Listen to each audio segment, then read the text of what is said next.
咱俩好有缘啊，不愧是结拜的兄弟。你看，你也在吃药，我也在吃药。我受风寒了，我刚来之前，我哥哥给我准备了一大碗药，我刚喝了呢。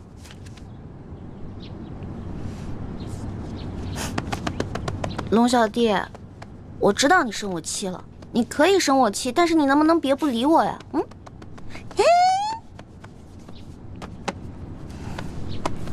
好吧，既然皇上不想看到我，觉得我在这里碍你眼，那我走就是了。我走啦。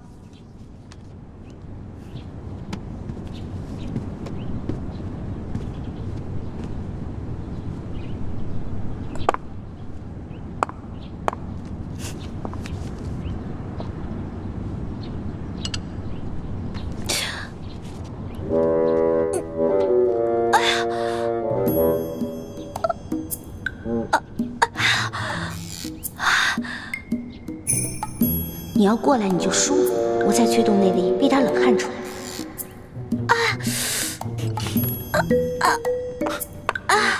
怎么了？是不是大补丸的毒性发作了？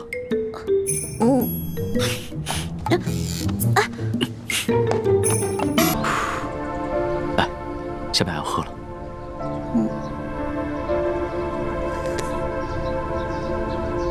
怎么样，好些了吗？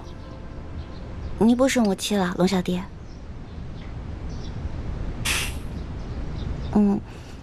我听李公公说，你昨天又要到四更天啊？你身体本来就生病了，这么熬下去哪能吃得消啊？你不是那么讨厌朕，又排斥朕，还假惺惺的来关心朕干嘛？你笑什么？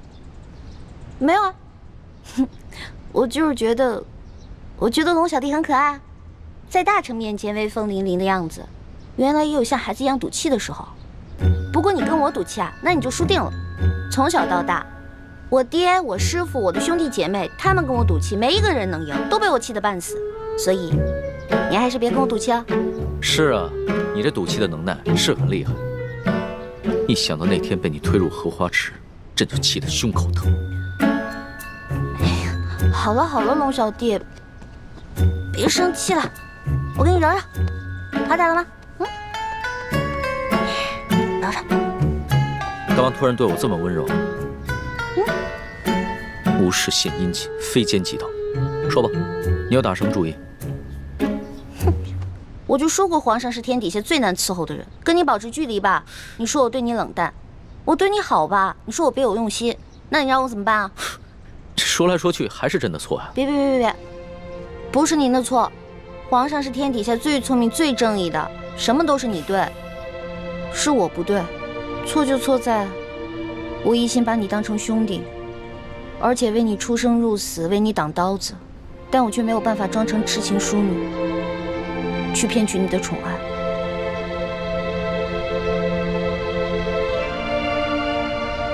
朕已经明白了。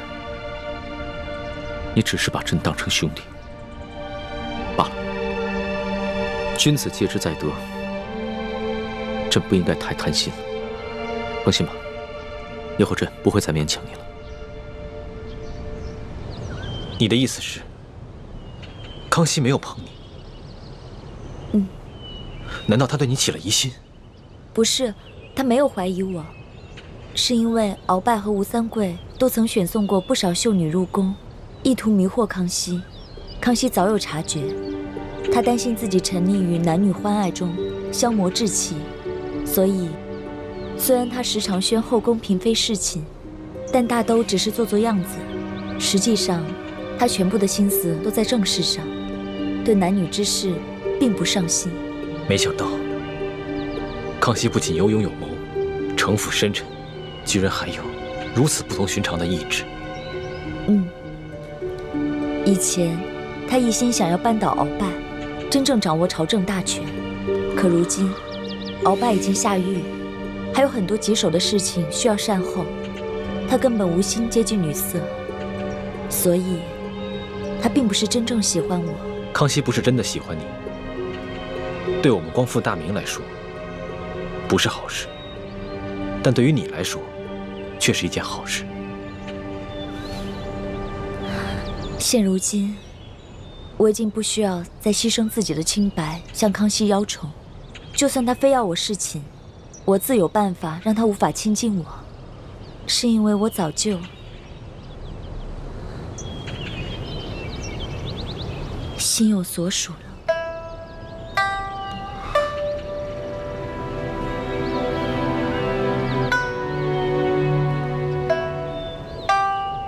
我会一直爱护好自己，不会轻易让人踩着。这里人多眼杂，我先走了，万事小心。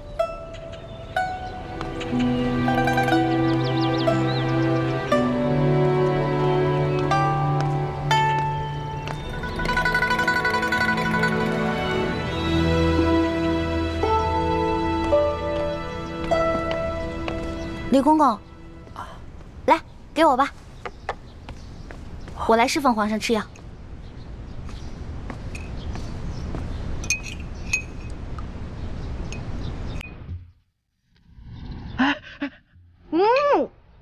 苦死了！哇，龙小弟，你太勇敢了！快快，趁热把这药喝了。哎，慢着，赤淑姑娘，咱们奴才给皇上试药，要把那个药啊倒到另外一个碗里。你这皇上的龙碗都沾上了你的口水，你让皇上怎么喝呀？对不起啊，要不然你再重新煎一碗。不必那么麻烦了。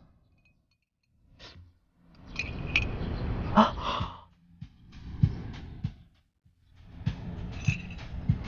拿去吧。哦。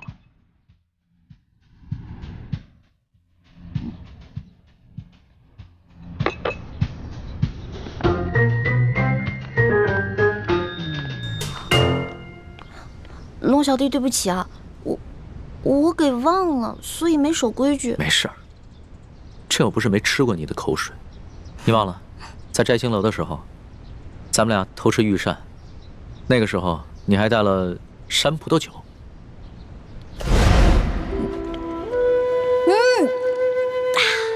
爽。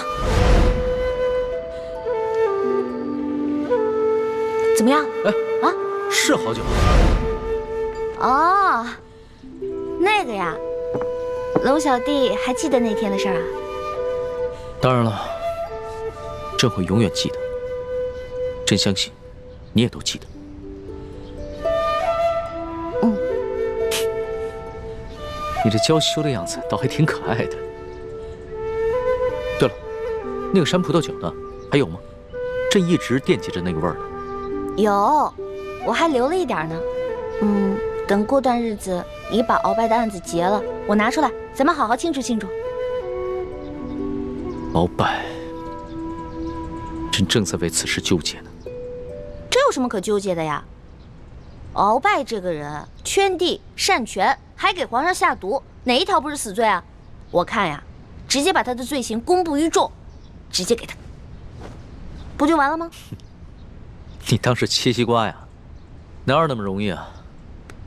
不说别的，就为了你的大补丸之毒解药还在鳌拜手上，朕就不能砍了他的脑袋。是啊，虽然我哥哥一直在研究怎么把大补丸的解药研制出来，一直都不行。而且每当我大补丸这个毒性一发作，就会痛不欲生。龙小弟，你有什么办法能逼鳌拜交出大补丸的解药吗？要让鳌拜交出大补丸的解药，只有一个办法，就是答应他的条件。答应他的条件？凭什么呀？他一个阶下囚，有什么资格跟皇上谈条件啊？傻丫头，这鳌拜可是3朝元老，还救过太宗皇帝的命。最重要的是，他掌握着一个非常重要的情报网，那可都是朝廷最重要的耳目。这些耳目都是鳌拜的心腹，受鳌拜的直接掌控。这样杀了鳌拜容易，但是朕就会失去朝廷苦心经营多年的情报网，变成瞎子聋子。那些在暗中反对朝廷的个人和组织，朕也无法掌握他们的动向。所以这就是他威胁你的原因？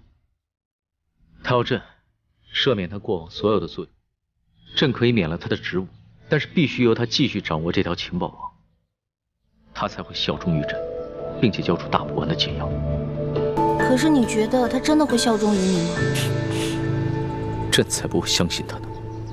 朕被他欺压了这么多年，好不容易想借着这个机会好好整顿一下朝纲，若就这么轻易的饶了他，还受他挟制，朕的心里为实不甘心。哎呀，龙小弟，虽然这些国家大事呢，我不是特别的清楚，但是我觉得大丈夫能屈能伸，你是天子，是全天下最大的大丈夫，所以为了江山社稷，偶尔委屈一下也没有什么。再说了，鳌拜最近肯定会跟他手下的那些人联系，你呢可以派人去盯紧一点，等到时候把情报网全都掌握以后，也不迟啊，对吧？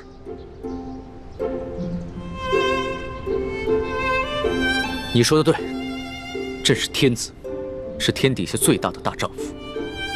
为了江山社稷，也为了朕的老大叶欢，朕就答应鳌拜的条件。龙小弟，老大永远支持你。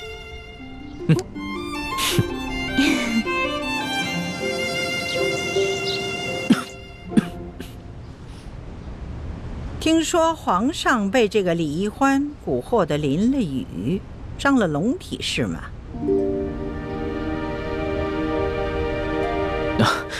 皇祖母，你别听宫里那些人乱嚼舌头。这孙儿啊，不过就是看到老天终于降下甘霖，这才一时激动，不管不顾的就冲进雨里欢庆了。此事和易欢一点关系都没有。再说了，孙儿啊，只是受了一点风寒，已经服下了一剂药，好多了。哎呀，易欢叫得那么亲呐。其实这李易欢没有进宫之前，皇上可不是这么容易冲动的。不管是天大的难事，或者是天大的喜事，皇上都不会情绪失控。皇上应该明白，龙体的安康就是朝廷的晴雨表。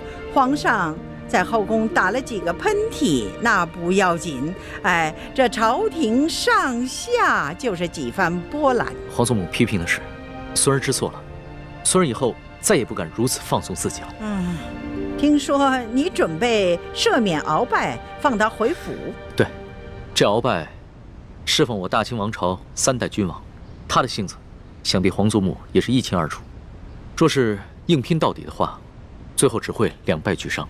所以孙儿就答应了他的条件，放他回府，只要他还和他手底下的情报网有所联系，那孙儿就能找到机会。皇上之所以肯赦免鳌拜，不仅仅是出于公心吧？听说这李易欢是中了鳌拜下的毒，这解药是一直没有找到。皇上，你可心里着急啊？皇祖母，这易欢是为了孙儿才中的毒，孙儿自然也想公私兼顾。但是皇祖母请放心，孙儿绝对不敢沉溺于女色。对于这个易欢啊，孙儿不过就是觉得他活泼可爱，又会一些这后宫中人都不会的小技艺。最重要的是，他能够逗皇祖母开怀一笑。皇上你喜欢他，不必拿哀家说话。皇帝嘛，这身边有几个逗你开心的女人，这也没什么不好的。只不过是你要记住啊，这古人说得好啊，情深不寿啊。当年你的皇爷爷、皇阿玛，那都是不顾江山社稷呀。多少年来，哀家每每想起来，会为他们惋惜、痛心啊。皇祖母请放心，江山美人，孰轻孰重，孙儿心里有数。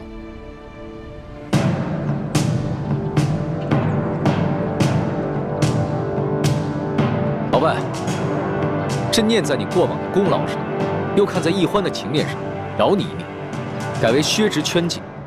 从今以后，没有朕的旨意，你不得离府半步。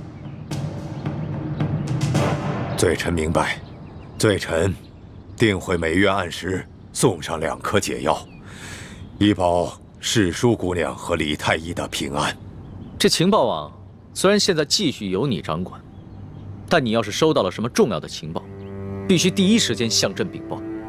皇上放心，为了回报皇上的宽仁，也为了我大清的江山社稷，更为了罪臣这颗悔罪的诚心，罪臣定会好好的打理这情报网，并随时向皇上汇报。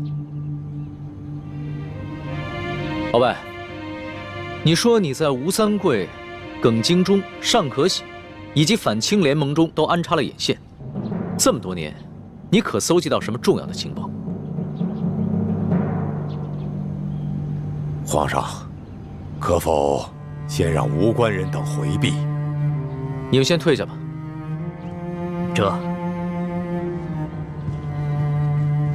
皇上，这鳌拜虽然现在认了罪，可是他武功高强，万一他想行刺您，这外面的侍卫根本来不及护驾，不如让我留在这儿，还能帮您抵挡一阵呢。您觉得呢？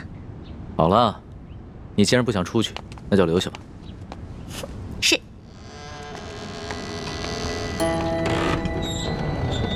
皇上，行了，奕欢是皇宫里边朕最信任之人，也是朕最心爱之人，你但说无妨。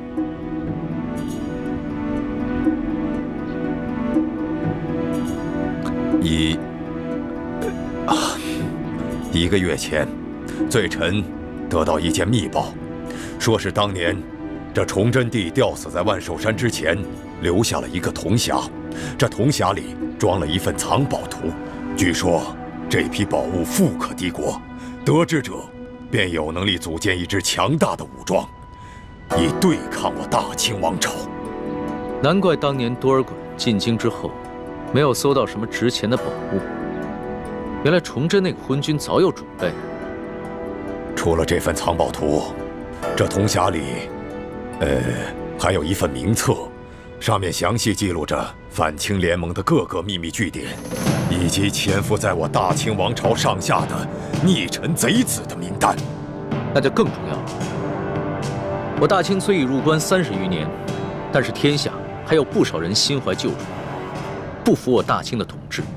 这朝野上下必定还有不少居心叵测之人。哎呀，花儿，你怎么了？没事儿。皇上，奴婢的头疼病又犯了，能不能让奴婢回奴婢的永乐斋休息一会儿啊？肯定是你刚服下了解药，这毒性还未清除。这样吧，你到朕的玉榻上休息一会儿。啊，不用了。这皇上的玉榻，奴婢怎么敢去躺呢？你什么时候跟朕这么客气了？啊？你必须得在朕面前变得好好的，要不然呢，朕不放心。来，走吧。皇上，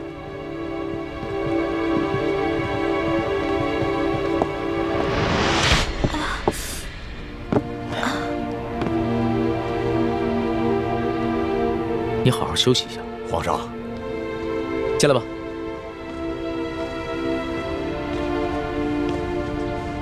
那个铜匣现在在何处？回皇上，当年多尔衮得到了这个铜匣，却未解其意，所以把这铜匣连同其他物品一起收入到了国库。3个月以前，罪臣得知了这铜匣的秘密，并到内务府找回了这个铜匣，拿到了府上。这么重要的东西，你居然不禀报朕，私自拿回了府上？罪臣该死。不过，皇上已经派人查抄了罪臣的府邸，想必那铜匣现在已经送回到大内的宝库了。来人，奴才在。传索额图，并让他把查查鳌府的所有账目一起带上来。这。天哪，这可怎么办啊？我必须赶在索额图来之前赶回永乐斋，把铜匣给藏起来。皇上，奴婢这不是余毒未尽，而是奴婢的头疼旧疾又发作了。能不能让奴婢回永乐斋，让奴婢的哥哥给奴婢治下病啊？你都疼成这样了，还怎么回永乐斋啊？朕现在马上就传你哥哥过来。皇上，不用了。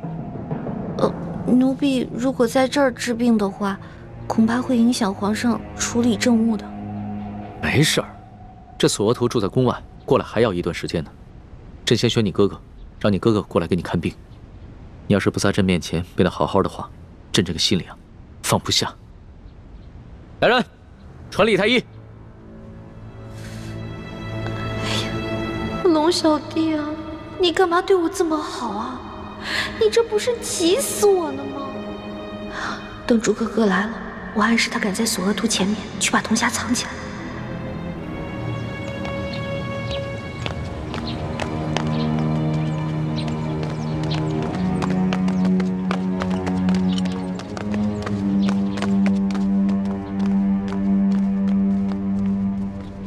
禀皇上，李太医采买药材去了，只有蔡太医当值。朱哥哥一定是去慈航药铺跟爹接头了。哎呀，朱哥哥，你这次出宫的可不是时候。世淑姑娘突然头晕，你过来给她瞧瞧。是。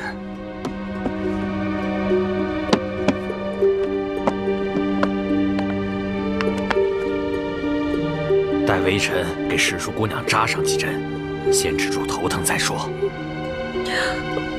皇上，哎呀，奴婢的头疼好像好了。皇儿，你可不能因为害怕扎针，就不配合太医给你治病啊。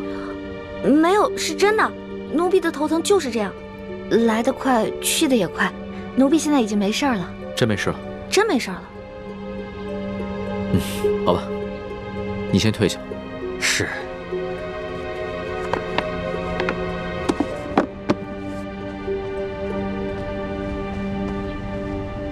现在怎么办呀？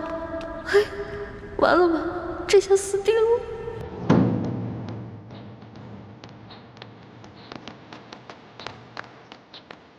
索大人，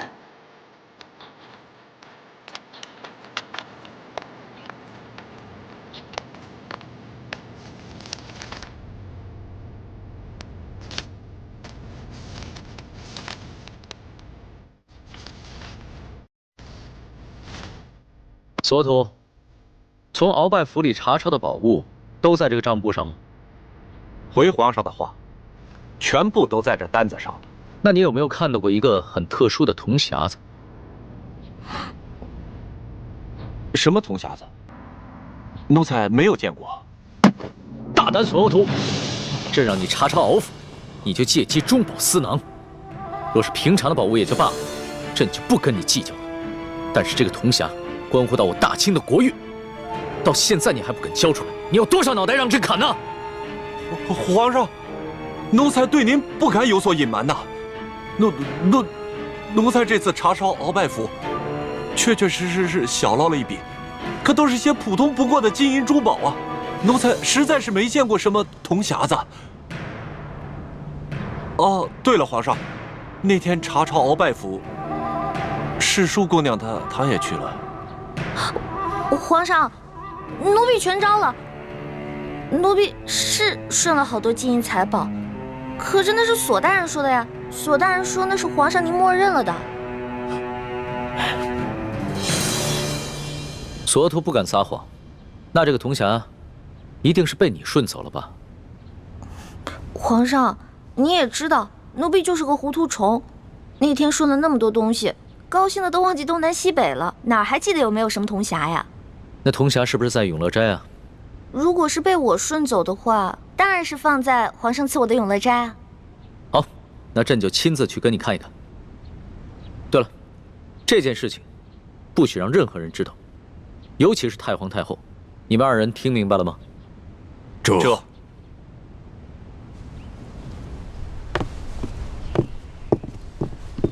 你们都下去吧。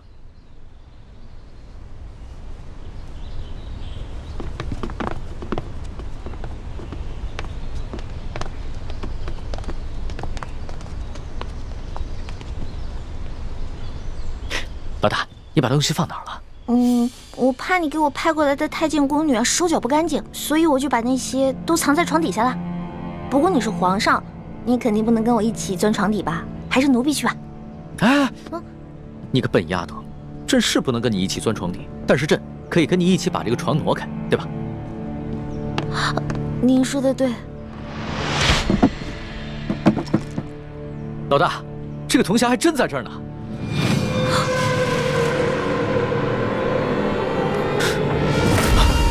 老大，老大，宣太医，宣太医！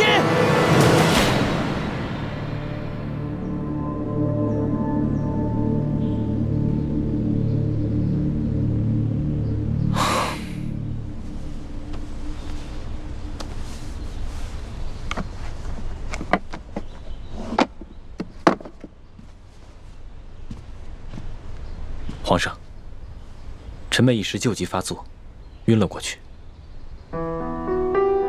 那他这个头疼的病，有根治的办法吗？他这病，打一出生就落下了，时不时就会发作。微臣想尽一切办法，也没办法根治。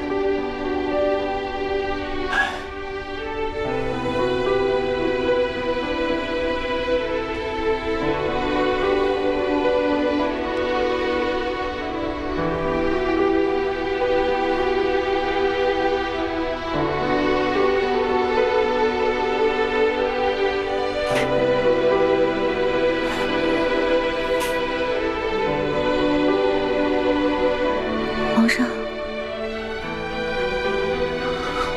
大哥，你也在啊？啊，老大，你好些了吗？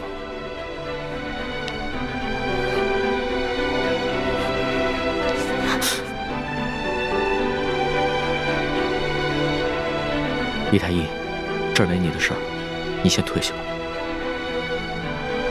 微臣告退。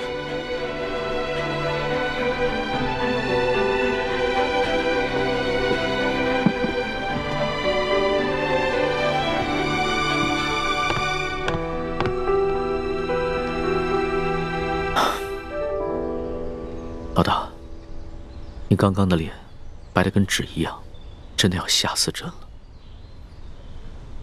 其实，要治我这病也不难，只是没有药引罢了。朕知道，你跟朕说过，要根治你的病，需要3颗龙珠做药引。这个龙珠就是皇帝的眼泪。只不过，朕自8岁登基以来，面对风云诡谲的诸多变局，性子早已磨得极为坚韧，恐怕真的流不出来了。我知道呀，你是皇上，是天子，岂能轻易流泪？不过如果想要你流眼泪的话，挺简单的，直接灌你1碗辣椒水，别说是3滴了，就是1盆也没问题。你这病情刚刚好转，就想着欺负朕，看朕怎么收拾你！啊，陆小弟，我头还晕呢。老大，要是真的能治好你的病，别说眼泪了，就算是朕的龙血，朕也毫不吝啬。只不过朕从来不相信这些偏方，这都是人力和药力无用之时，才会想借着所谓的帝王之气来寻个安慰罢了。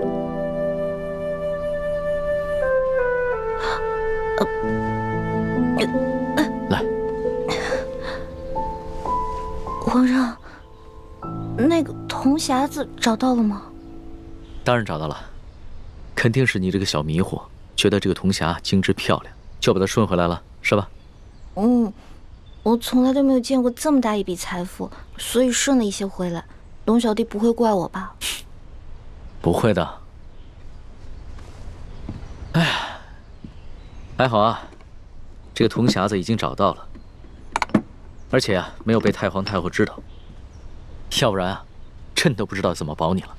哇，这个铜匣好漂亮啊！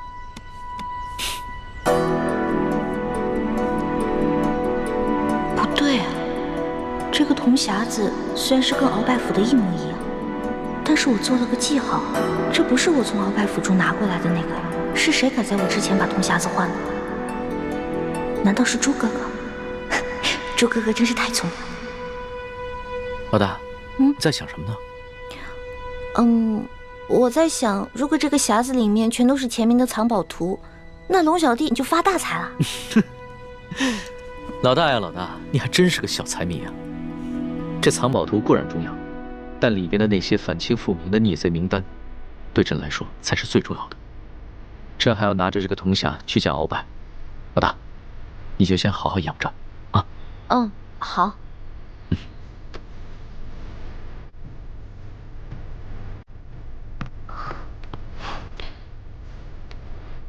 神仙保佑，神仙保佑！千万别让鳌拜看出来那个匣子被人调包了，不然我就完蛋了！神仙保佑，神仙保佑！罪臣鳌拜，拜见皇上。凭什么？谢皇上。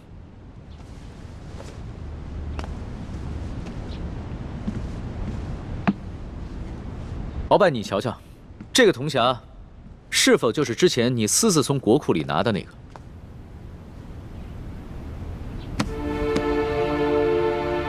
回皇上，没错，就是他。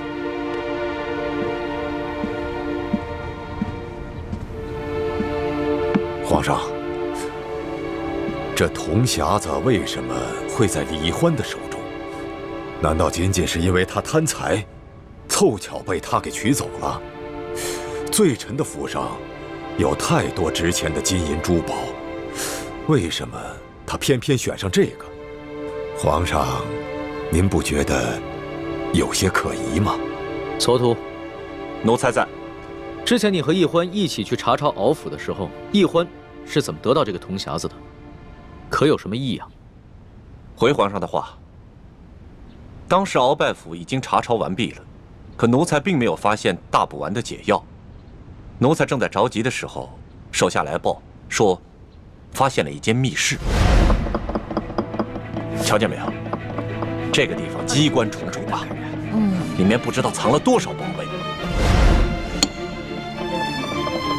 都过了1个时辰了，诗书姑娘，你到底行不行啊？哎呀，别催我了。就是说，恐怕我们的手是真的保不住了。 能不能不要这么绝望啊？我有种预感，我很快就能打开，很快。真的假的？行不行啊？都过了1个时辰了，还没打开吗？我打开了，我打开了！这个密室的门连工匠都打不开，奕欢居然能打得开。皇上，这李奕欢。 来历不明，行迹可疑。皇上，世淑姑娘说了，她当时在鳌拜府期间，曾经看到过鳌拜打开那间密室，所以她记住了手法，才能打开那间密室。而且世淑姑娘也是前后鼓捣了差不多有1个时辰，才打开了那间密室。奕欢之前跑江湖的时候是个小贼，会一些旁门左道的技艺，也不奇怪吧？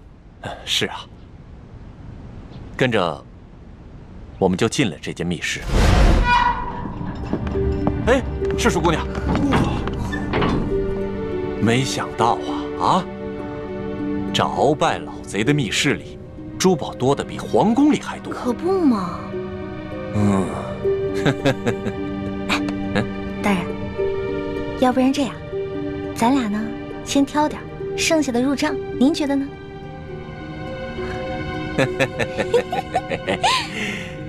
和世淑姑娘一起犯案，真的是太开心了。这样，您那边，我这边，怎么样？行动。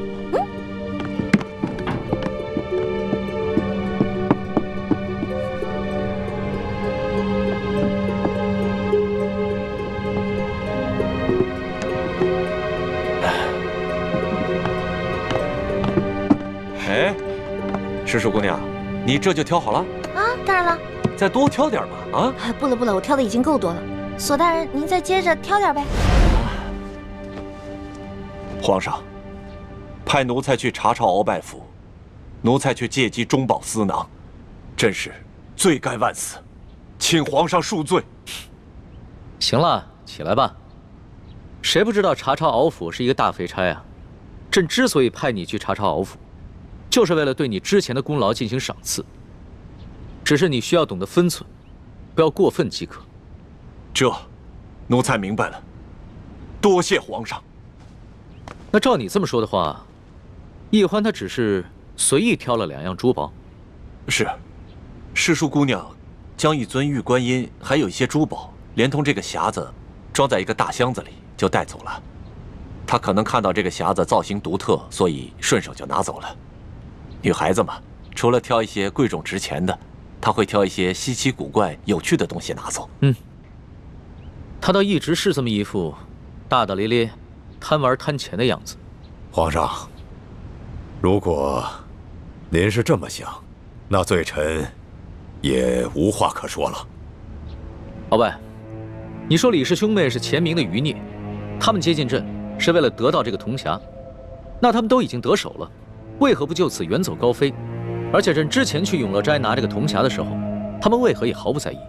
皇上，刚才李易欢突然头疾发作，一时想要独自回永乐斋，一时又要李太医过来问诊，说不定他是故意装病，想利用这个时间去转移这匣子，只是阴差阳错没得逞罢了。不对，易欢不是装病，刚才回到永乐斋的时候还晕倒了，朕能看得出来，那绝非伪装。那皇上这样认为，就算是罪臣多疑了吧？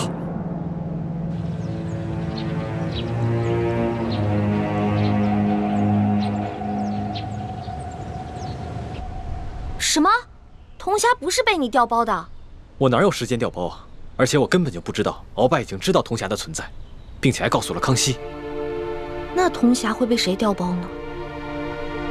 难道是康熙啊？不可能是他，他也是突然听鳌拜提起铜匣，连铜匣的样子都没见过，怎么可能来得及伪造一个赝品呢？那个赝品伪造的极为精致，几乎可以以假乱真。我想鳌拜多半没有看出来那个铜匣被调包了，不然康熙肯定会对我兴师问罪的。小师妹，你如何认出铜匣被调包了？是这样的，那个铜匣上不是雕着一条龙吗？龙上面有一颗珍珠，我见那颗珍珠长得特别可爱，我就上去撬啊撬，结果上面就留下了一道很浅很浅的痕迹。真是胡闹！万一不小心触动了机关，那铜匣里的宝藏图和名册就被您给毁了。我知道了。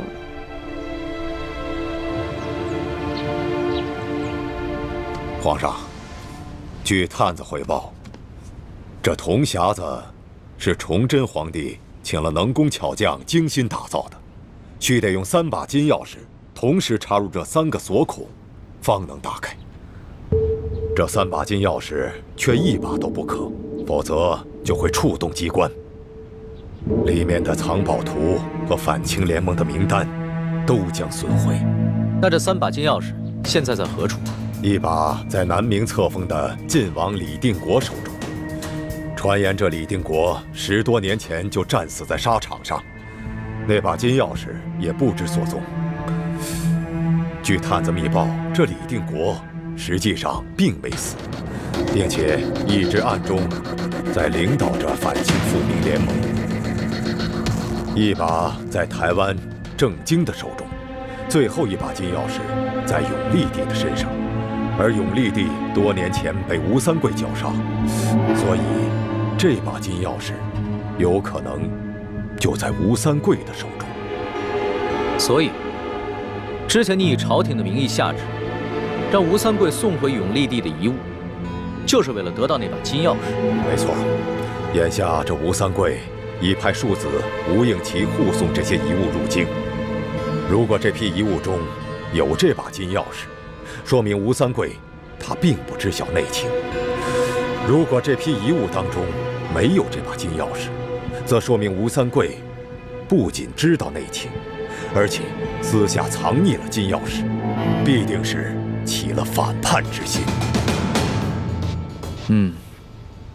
鳌拜，你能将如此重大的秘密交代于朕，说明你已有了悔罪之心。好了，你先退下吧，朕会让索额图送你回府的。谢皇上不杀之恩。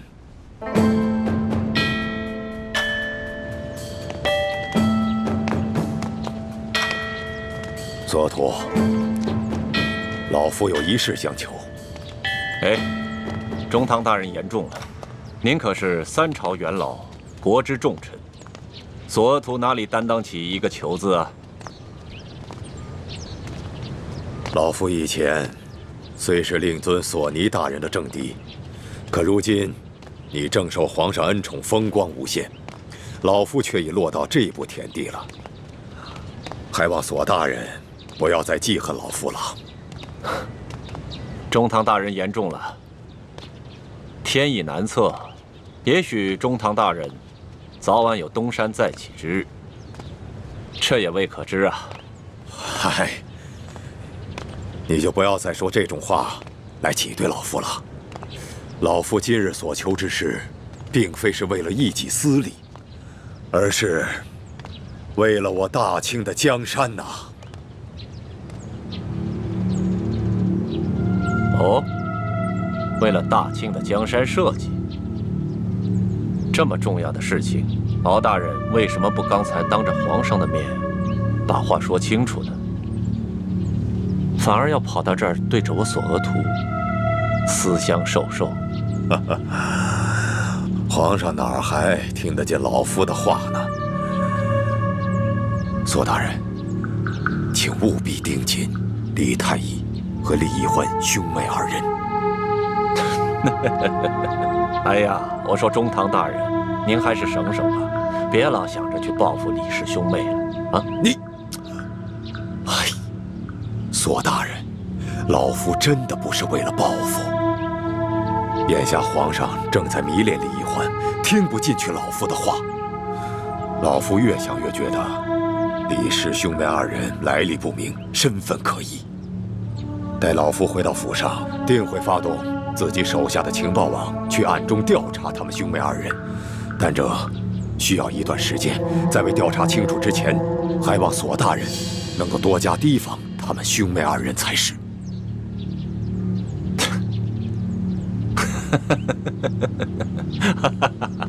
哎呀，我说中堂大人，你是不是在天牢里关了这么几天，给关傻了？你难道不知道吗？他们李氏兄妹现在是皇上眼中的大红人，你竟然挑唆我索额图，去帮着你对付李氏兄妹，我会傻到帮你去逆龙鳞吗？我就知道你不可能帮着我鳌拜，你索额图只会借机把老夫往死里踩。但是为了大清的安危，老夫今日就放下私怨来求你这个政敌。索额图，你想想，若是这李氏兄妹二人来历清白，不是那前明的余孽，你去捧他们的臭脚，自然会是前途无量。若是这兄妹二人是那前明的余孽，那后果就是不堪设想。所以，请你暗中帮老夫查明他们二人的来历，看清楚了再下注也不迟。行了，踏踏实实的回家歇着吧。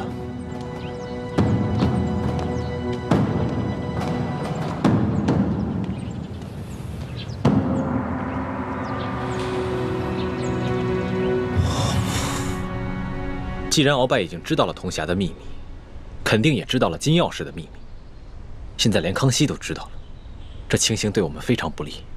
偏偏铜匣要被人给调包了。得亏让别人给调包了，要不然落在龙小弟手里那还了得啊！这调包铜匣的人呢，肯定不是清廷的人，落在他们手里总比落在清廷手里要强吧？可是谁能从永乐斋调包铜匣呢？而且这个人还知道铜匣的秘密，还能自由出入大内深宫。知道铜匣秘密的人，除了咱们，还有鳌拜这一派势力。该不会是李公公？有可能。这李公公表面上是太皇太后的人，其实啊，早就被鳌拜给收买了。如果铜匣是被李公公调的包，那现在应该落在鳌拜的手里。鳌拜和康熙一样，都只是假意讲和，他不会把真的铜匣交给康熙的。可现在鳌拜刚刚出狱回府，李公公应该还没有跟他去接头，而且康熙加强了宫禁守卫，无论是谁，只要出入宫者必须搜身。我估计李公公还没有把铜匣带出宫去。之前义父一直让我用大补丸的解药控制李公公，我还一直心存怀疑，现在看来也只能控制住李公公，再盯住鳌拜，这样才能找出铜匣，查出内奸。咱们师徒4人顺利进入皇宫，接近了康熙，得到了他的信任。这一切都太顺利了，以至于咱们盲目乐观，让到手的铜匣又失去了。看来这深宫中暗藏着很多咱们意识不到的危险。往后咱们行事一定要更加谨慎，尤其是小师妹。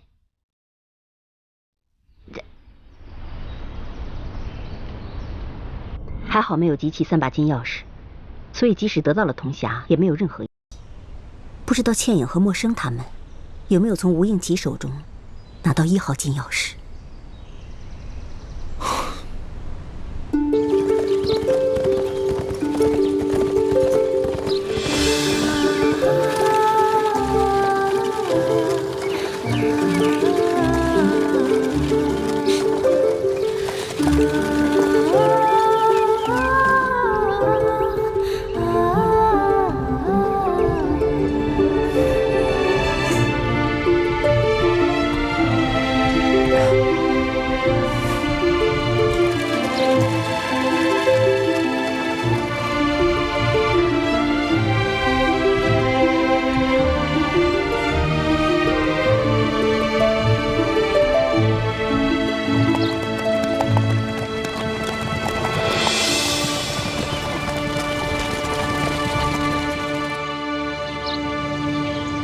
刚刚听吴应奇说，山西总兵舒建已经亲自带着200精兵前来会合，最快的话，应该明天就可以碰面。如果让舒建接管车队，那么就很难有机会下手了。所以今晚你一定要骗吴应奇，说出金钥匙藏在什么地方。我明白。二公子，有些茶点吧。叶兄，倩影，过来喝点茶，吃点点心吧。这就来。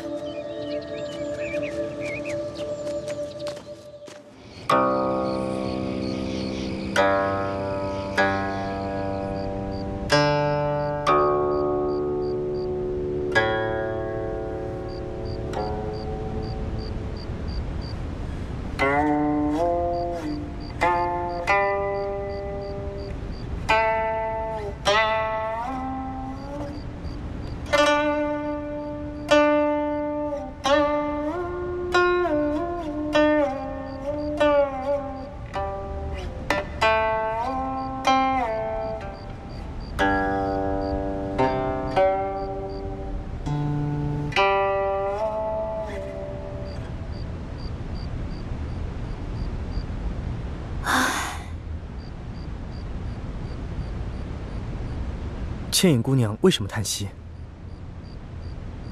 公子的琴声，表面听起来很是欢快，可细细一听，里面又藏了很深的心事，让我心有共鸣，所以不免叹息一声。这是我以前最喜欢弹的一首曲子，可从来没有人能听出我有心事。倩影姑娘，你真是我的知己。公子，我们现在已经在山西境内，明天就与舒总兵他们会合，公子也可卸下重任。不知还有何其他心事？你不明白，此次护送永历帝的遗物进京，是我主动向父亲请缨的。我倒是希望可以护送得越久越好，路途越长越好。哦，为什么？实不相瞒，我是借着此次任务来逃婚的。逃婚？公子已经订婚了。公子是平西王的儿子，身份显贵，想必那姑娘也一样，定是出身高贵，各方面都万里挑一的佳人吧。我父王为我定的未婚妻，是云南当地最大势力刀土司的女儿，名叫刀铁凤。她的人如同她的名字一样蛮横泼辣。那公子，你父王为何给你许这门亲事？像我们这种出身显贵的子弟，姻缘之事早已是父辈们用来权势结盟的筹码。朝廷对我父王很不信任，我嫡出的大哥吴应雄，他被留在京城迎娶了建宁公主，表面上是做了出身显贵的额驸，可实际上是被朝廷留作了人质。而我也是一样，迎娶刀土司的女儿，也是为了壮大我父王的实力。作为平西王之子，这也是无可奈何之事。其实身份、地位、财富，对我来讲，我根本就不在乎。如果可以选择的话，我宁可出生在一个普通家庭，平淡一生，愿得一心人，白首不相离。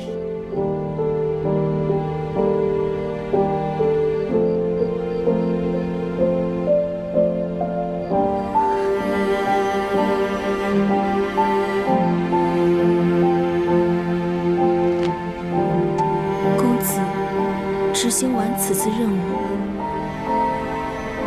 怕是就要和刀土司的女儿成亲了吧？所以我希望这次的路程越长越好。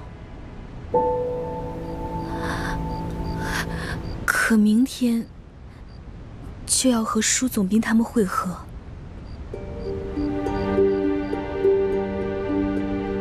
哦，对了，公子，你身后这箱子里放的就是永历帝的遗物吧？正是。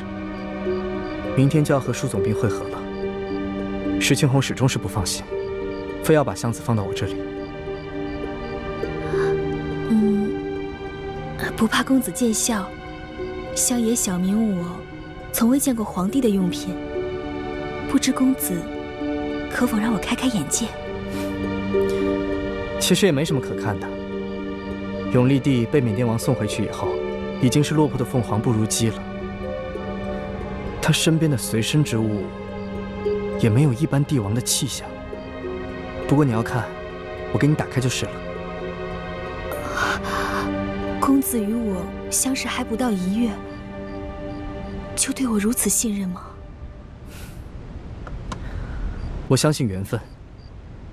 有些人一见如故，而有些人日日相见，却相顾无言。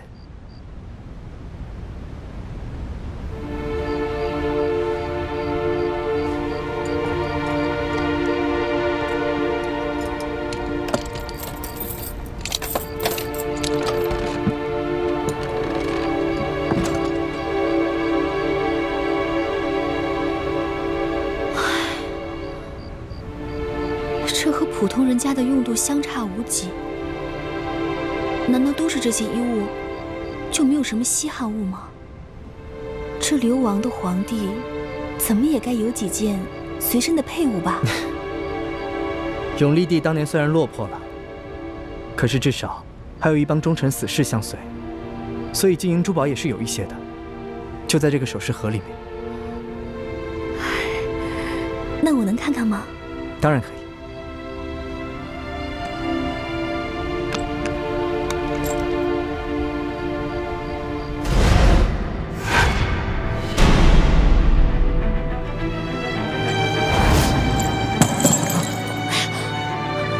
不好意思，我之前从来没有见过皇帝的东西，实在是太紧张了。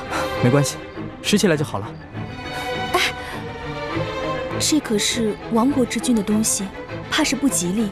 你身为平西王之子，还是不要碰这些不吉祥的东西。我来吧。有劳姑娘。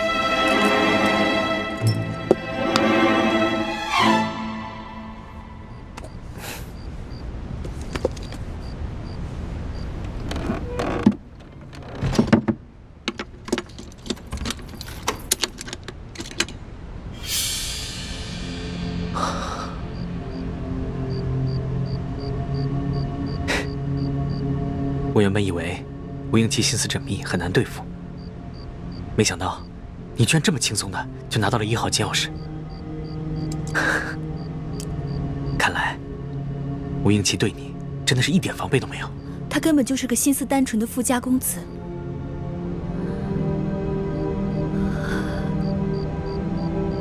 他进京之后，如果朝廷发现这金钥匙被调包了，那他会不会有性命之忧啊？师姐，金钥匙我们都拿到了，你还担心他干什么？朝廷最好把他打入天牢，一怒之下再杀了他，这样就能逼得吴三桂起兵造反了，我们光复大明就指日可待了。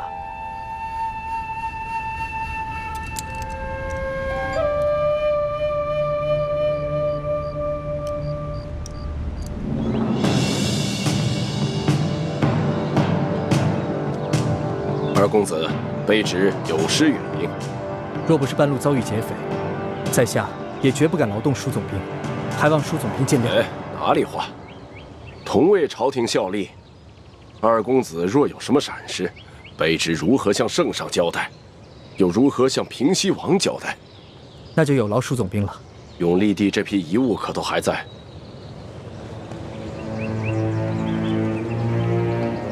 我之前特意将永历帝的遗物放在一个不起眼的箱子里，劫匪们有眼无珠，只劫走了其他箱子，却唯独把这个箱子留了下来。这也算是不幸中的万幸吧。永历帝这批遗物事关重大，二公子可否允许在下检验一下？当然可以。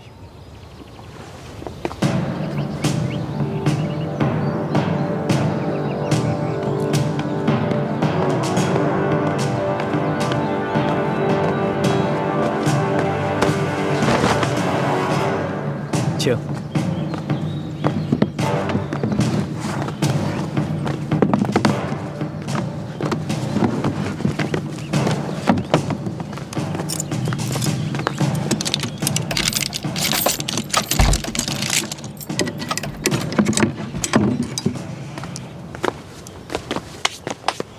这箱子当中可有一把金钥匙？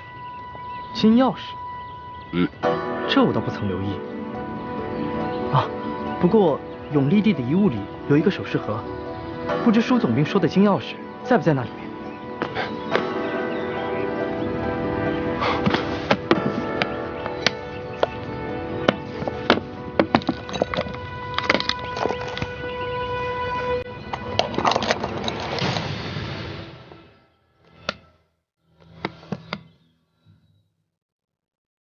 石柄上果然有一朵白玉莲花，看来就是这把金钥匙。二公子，卑职放了皇上密旨，要贴身保管这把金钥匙。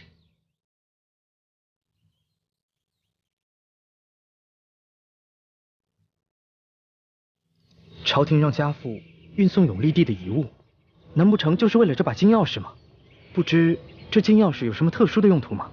二公子，遗物您已经送到，就算完成任务了。回去也好向平西王爷交代。至于别的嘛，恕卑职无可奉告。是在下失言了。二公子，你一路车马劳顿，请至前方驿馆歇息，请。多谢舒总兵。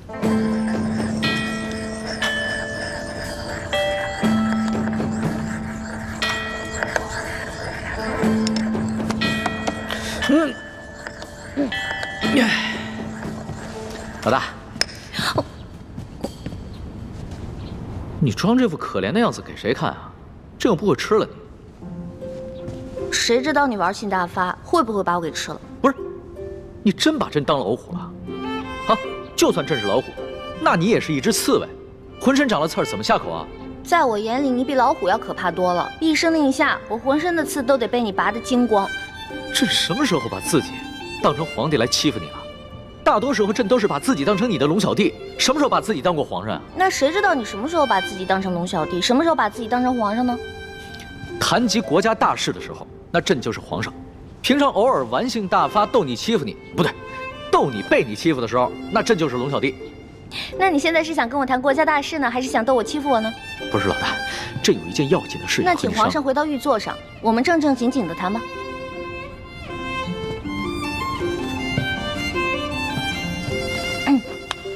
行了吧？说吧。老大，朕已经派了索额图和一批大内高手去盯着鳌拜，但是朕毕竟是天子，金口玉言，答应过鳌拜让他继续掌管自己的手下情报网，所以索额图他们也不好干涉鳌拜手底下的人正常工作。这件事情不能让太多人知道。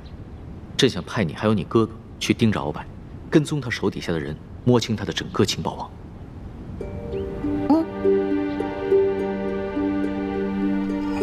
除了索额图，皇上还派李太医和世淑姑娘，也都去了鳌拜府，暗中盯着鳌拜。那依你看，这兄妹二人可信得过？他兄妹二人都是皇上亲自挑选的，奴才不敢妄议。你大胆地说，无论你说什么，哀家都恕你无罪。谢太皇太后。奴才觉得他兄妹二人还有些本事，能为皇上办点事，对皇上呢也还算是忠心。可鳌拜却说，这兄妹二人来历不明，心怀叵测，那奴才也就分不清深浅了。现在皇上很信任他们兄妹二人，所以哀家呢也不好说什么。不过他们都是来自乡间的，却有些疑点，还是防备着点好。奴才斗胆请太皇太后示下，让奴才也去鳌拜府。一来呢，可以帮着皇上盯着鳌拜；二来，也可以查探查探他兄妹二人是何底细。哀家给你一道手谕，让你自由出入鳌拜府。你要记住，探出什么，立马就要回来禀报哀家，切记不能惊动皇上。奴才明白。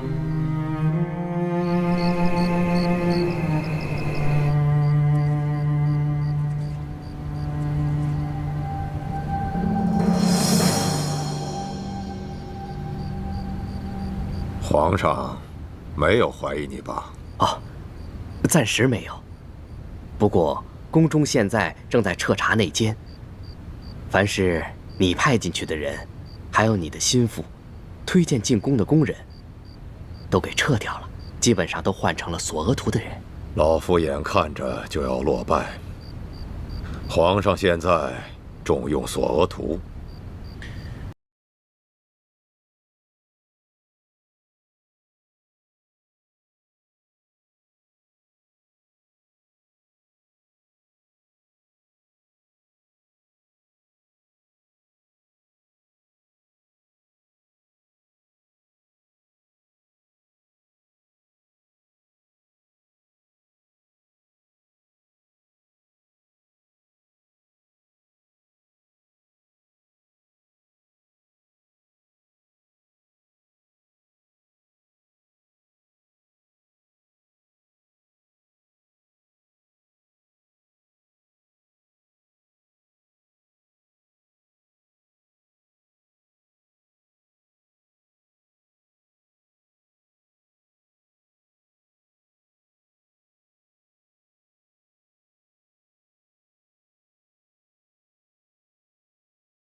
所以，他想让你再冷静冷静，等你彻底想明白了，他再过来见你。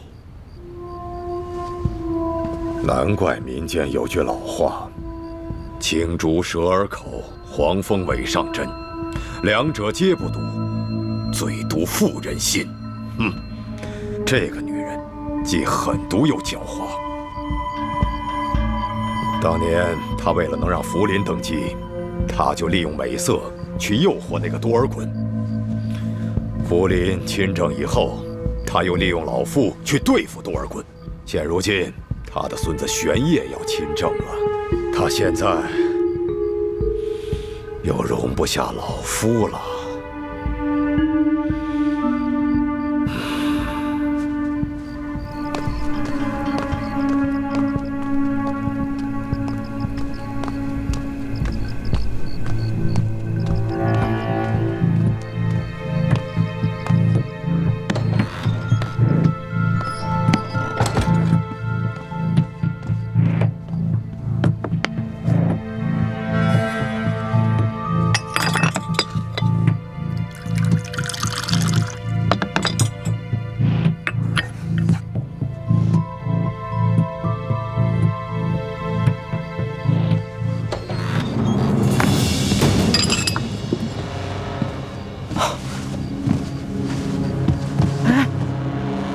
还给我。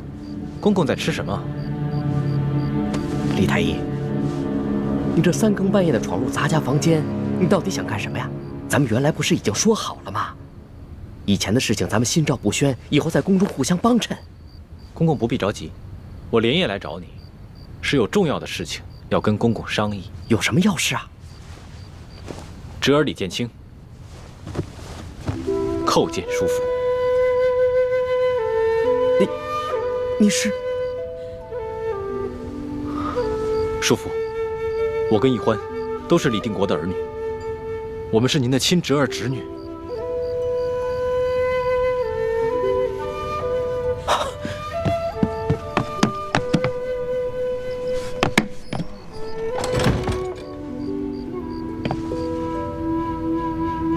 原来鳌拜说的是真的，你们两个进宫果然是图谋不轨啊！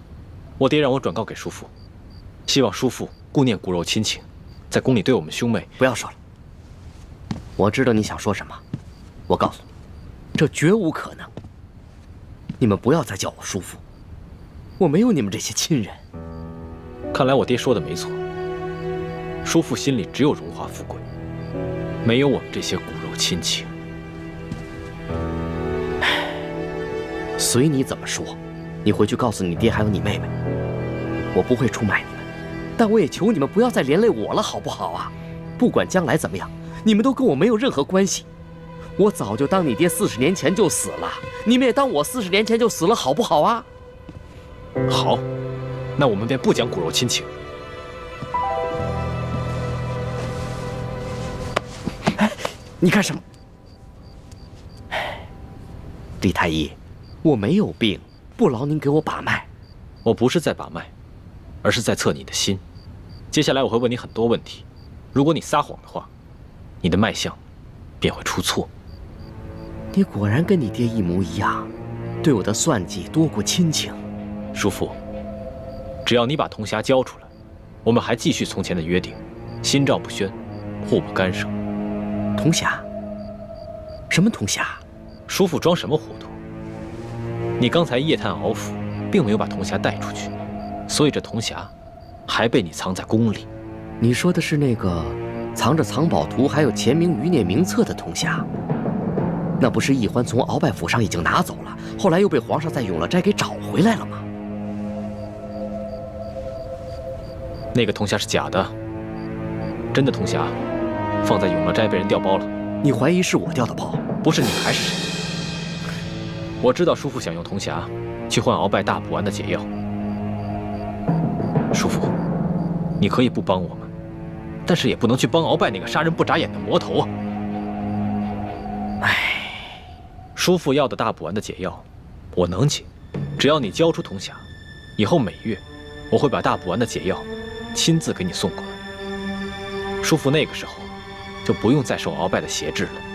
原来你能解大补丸的毒，难怪你敢背叛鳌拜。可是铜匣真的不在我身上，贤侄，你既然能解大补丸的毒，那就赶紧给我解药吧。叔父变脸还真是快，刚才还口口声声不想认我们这些亲人，现在居然叫我贤侄了。我这是没办法被逼的。俗话说，好死不如赖活着嘛。好，既然叔父想活不想死，那么只要你把铜匣交出来，我马上把大补丸的解药给你。这铜匣真的不在我身上，你想想，这么机密的事情，鳌拜怎么可能把这件事情告诉我呢？真的不是我调的包，你们要相信我呀。叔父要是不愿意交出铜匣跟我们合作，那我就不能给你解药。你口口声声叫我叔父，居然还要挟我，你讽刺我说我贪图荣华富贵，不顾骨肉亲情，而你们呢？